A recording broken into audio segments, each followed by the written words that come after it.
বিসমিল্লাহির রহমানির রহিম। আজকে আমাদের আলোচনার বিষয় হচ্ছে স্ক্র্যাম্বলিং। আচ্ছা, তো ডাটা কমিউনিকেশনের লাইন কোডিং করার সময় আমরা দেখেছি যে যদি একাধারে অনেকগুলা জিরোর সিকোয়েন্স অথবা ওয়ানের সিকোয়েন্স আসে তখন একটা প্রবলেম হয়। আমরা যখন খাতায় আঁকানোর চেষ্টা করি তখন হয়তো প্রবলেম বুঝতে পারি না, বাট যখন হচ্ছে যে এটা রিয়েল লাইফ অ্যাপ্লিকেশনে হবে, মানে অনেকগুলা জিরোর সিকোয়েন্স এরকম একটা বিডি স্ট্রিম ডাটা স্ট্রিম আছে, তো অনেকগুলো জিরোর সিকোয়েন্স একবারে আছে এবং অনেকগুলো আবার এরকম একটা ডাটা স্ট্রিম আছে 0 1 0 1 1 1 1 সব অনেকগুলো ওয়ানের সিকোয়েন্স এরকম আছে, তখন আমাদের প্র্যাকটিক্যাল লাইফে একটা প্রবলেম দেখা দেয়। সেই প্রবলেমটা হচ্ছে ডিসি কম্পোনেন্ট প্রবলেম। মানে হচ্ছে এগুলা কনস্ট্যান্টভাবে থাকার কারণে ফ্রিকোয়েন্সি অ্যারাউন্ড 0 ধরা হয়, যার কারণে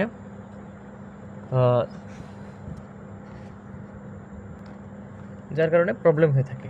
তো এই জিনিসটা দূর করার জন্য আমাদেরকে স্ক্র্যাম্বলিং টপিকটার উদ্ভব হয়েছে। স্ক্র্যাম্বলিং দুইভাবে করা যায়। স্ক্র্যাম্বলিংয়ের দুটি পদ্ধতি আছে। একটা হচ্ছে B8ZS বাইনারি 80 সাবস্টিটিউশন, আর দ্বিতীয়টি হচ্ছে HDB3। এখন আমরা প্রথমটি অর্থাৎ বাইনারি 80 সাবস্টিটিউশন নিয়ে আলোচনা করব। তো আমরা একটি ডাটা স্ট্রিম নিয়ে চিন্তা করি।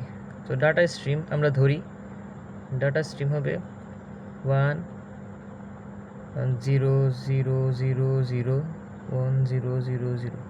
তো এই নামটা শুনে বোঝা যাচ্ছে বাইনারি 80 সাবস্টিটিউশন, হচ্ছে 8টা জিরো থাকলে সেটাকে আমরা সাবস্টিটিউট করব। এখন এখানে আমরা এই স্ট্রিমটাতে মনে করেন আমরা এভাবে 1 দিলাম এখানে। তো এখানে আমরা দেখতে পাচ্ছি যে এখানে যে 8টি জিরো সিকোয়েন্সিয়ালি আছে। তো আমরা এই জিনিসটা আমাদের ডিসি কম্পোনেন্ট প্রবলেম হবে। তো আমাদের এই জিনিসটা দূর করার জন্য আমরা স্ক্র্যাম্বলিং ইউজ করবো।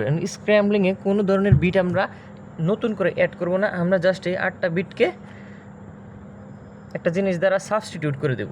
সেই জিনিসটা হচ্ছে যে আমরা কি দ্বারা সাবস্টিটিউট করব, আমরা এই 8 বিটের যে জিরো সিকোয়েন্সটা আছে ওটাকে আমরা 0 0 0 VI দ্বারা সাবস্টিটিউট করে দেব। এখন এখানে ভি জিনিসটা কি আর বি জিনিসটা কি? ভি হচ্ছে ভায়োলেশন, আর বি দ্বারা বোঝাই হচ্ছে যে আমরা এএমআই রুলসে কী পড়েছি? আমরা এএমআই রুলসে পড়েছি যে 1 দ্বারা আগের লাস্ট নন জিরো লেভেল যদি 1 থাকে এবং সেটা যদি পজিটিভ ভোল্টেজ থাকে, তো পরে যদি 1 পায় সেটা হচ্ছে নেগেটিভ ভোল্টেজে চলে যায়। তো এই ক্ষেত্রে ভি মানে বোঝাচ্ছে যদি লাস্ট নন জিরো লেভেলটা যে লেভেলে আসে, ভি যদি আমার আসে তাহলে সেই লেভেলে থাকবে, এবং বি যদি আসে তাহলে সেটার অপোজিট হয়ে যাবে। দ্যাট মিন্স এখানে এএমআই রুলসও অ্যাপ্লাই হবে। তো আমরা এই বিট সিকোয়েন্সটা যদি আমরা স্ক্র্যাম্বলিংয়ের মাধ্যমে B8ZS স্ক্র্যাম্বলিংয়ের মাধ্যমে করি, তখন আমরা তাহলে ভালোভাবে বুঝতে পারবো। আমরা একটি গ্রাফ চিন্তা করি।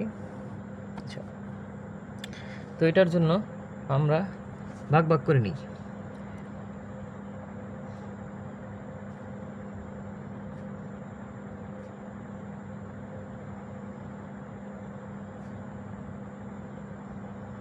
আমরা বিট সিকোয়েন্সগুলো লিখে দিই 1 0 0 0 0 0 0 0 1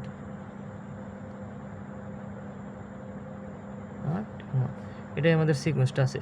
তো আমরা কি করব, এই 8টা সিকোয়েন্সটাকে বি ও ভি দ্বারা রিপ্লেস করে দেব। 0 0 0 ভি ও ভি। তো আমাদের গ্রাফিক্যাল চিত্রটা কীরকম হবে? 1-এর জন্য তো আমরা মনে করো প্রথমে 1 নিলাম, এখন 0-র জন্য তো আমার হচ্ছে 0, এই 0-র জন্য 0, এই 0-র জন্য 0।